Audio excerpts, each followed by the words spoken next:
তো আজকে আমরা কক্সবাজার থেকে বেরোলাম যে আমার বিপদ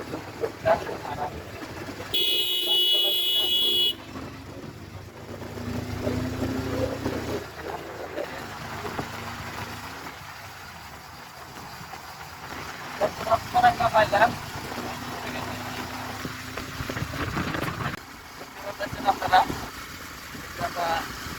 অনেক ভালো একটা দৃশ্য দেখতে পাচ্ছেন অনেক আমাদের এই যে আপনার কাছে আমি আপনার বাইক চালাতেছে আমি পাশে করে দিয়েছি দেখেন পরেকা যেটা ফার্স্ট যেটা ব্রিজ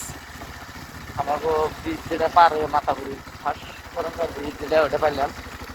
এই দেখেন কোন জায়গা দেখতে পাচ্ছেন তো আশা করি দেখতে থাকেন আমি গেতাইছি তো